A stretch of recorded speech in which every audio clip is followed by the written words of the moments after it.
नमस्कार, स्वागत है आपका हेडलाइंस इंडिया पर। मैं हूं नवीन चौहान। कल ही बाबरी मस्जिद में 32 आरोपियों को रिहा कर दिया गया। उन पर फैसला आया सीबीआई की विशेष अदालत का, और उसके बाद यानी उसके 24 घंटे बाद ही पाकिस्तान क्या करने लगा और वहां की जनता ने कैसे पाकिस्तान और चीन की गलती को पकड़ लिया है, कैसे उन्होंने दिखा दिया है कि आखिरकार चीन में मस्जिदों में जो कुछ हो रहा है उस पर भी बोलिए, इस पर बोलने का आपका अधिकार नहीं। तो चलिए शुरुआत करते हैं इस खबर की। 6 दिसंबर 1992 को अयोध्या में बाबरी मस्जिद का ढांचा गिराए जाने के मामले में सीबीआई की विशेष अदालत ने बुधवार को सभी 32 आरोपियों को बरी कर दिया है। कोर्ट ने कहा कि आरोपियों के खिलाफ पर्याप्त सबूत नहीं है। इस केस में बीजेपी के वरिष्ठ नेता लालकृष्ण आडवाणी, मुरली मनोहर जोशी और उमा भारती समेत कई लोग अभियुक्त बनाए गए थे।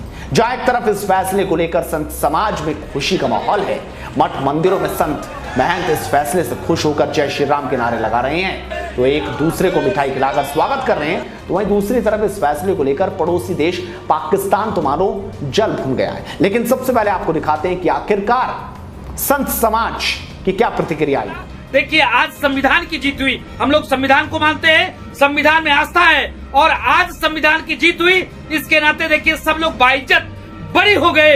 इसके नाते आप सभी को साधुवाद, सभी को कोट कोट आभार और धन्यवाद, शुभकामना और बधाई। बाबरी विध्वंस के जो आरोपी थे उनको ससम्मान व इज्जत बरी करने के लिए बहुत दिनों से लोग तमाम तरह के पूजा पाठ, यज्ञ अनुष्ठान इत्यादि कर रहे थे, और आज जैसे ही जो है न्यायपालिका से एक खबर मिली कि वो ससम्मान रिहा कर दिए गए, पूरे देश में खुशी की लहर है। सब जगह मीठा जो है लड्डू पेड़ा इत्यादि बांटे जा रहे हैं। राम मंदिर का फैसला आया उसी समय सब प्रसन्न हो गए।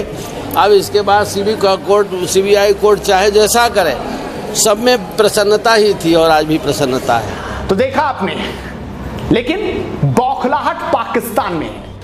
पाकिस्तान जहर उगलने लगा है। पाकिस्तान ने कहा कि अयोध्या में ऐतिहासिक मस्जिद गिराए जाने के लिए जिम्मेदार लोगों को बरी करना शर्मनाक है, और पाकिस्तान इसकी निंदा करता है। पाकिस्तान के विदेश मंत्रालय ने एक बयान में कहा, जिस पूर्व नियोजित रथ यात्रा और बीजेपी व्हीप और संघ परिवार के नेताओं के द्वारा भीड़ को उकसाने की वजह से मस्जिद का ढांचा गिराया गया, जिस आपराधिक कृत्य का टीवी पर लाइव प्रसारण हुआ, उस पर फैसला आने में 3 दशक लग गए। यह दुनिया को साबित करता है कि हिंदुत्ववाद से प्रभावित भारतीय न्यायपालिका एक बार फिर न्याय देने में असफल रही। भले ही पाकिस्तान का विदेश मंत्रालय ये बात कह रहा हो, लेकिन आपको देखना चाहिए कि पाकिस्तान की जनता सच बोल रही है। अपने प्रधानमंत्री इमरान खान को क्या कह रही है, कैसे वो कह रही है कि चीन की गोदी में बैठे हो, चीन पर बोलिए, भारत में जो मोदी कर रहे हैं वो सबसे बढ़िया। आइए दिखाते हैं पाकिस्तान की जनता की राय। हाजिम कहते हैं, क्या ड्रामा है ये सब, भारत में क्या हो रहा है, इससे हमें क्या मतलब। अगर मतलब है तो जो चीन में मस्जिदों के साथ किया जा रहा है उस पर कोई आवाज क्यों नहीं उठाई जा रही है, उस पर कोई एक्शन क्यों नहीं, जवाब दो इमरान खान। यासिर कहते हैं, हिंदुस्तान में मोदी का राज है, जो अमन शांति से जनता से काम निकलवाना जानते हैं, लेकिन एक हमारे आका हैं जो आतंकवादियों के आका बने हैं। चीन के इशारे पर नाचते हैं। वहां मस्जिदों में जो हो रहा है उस पर ध्यान देने की बजाय हिंदुस्तान क्या कर रहा है सिर्फ उस पर नजर है।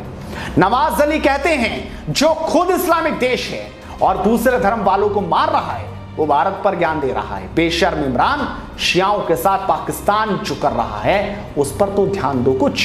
तो ये भी पाकिस्तानी जनता जो अपने पीएम को सलाह दे रही है कि दूर रहो भारत के मामलों से, मुंह की खाओगे, लेकिन कहते हैं ना कि कुत्ते की तुम टेढ़ी ही रहती है, उसे जितनी मर्जी सीधा करने की कोशिश करो, और यही हाल पाकिस्तान का भी है।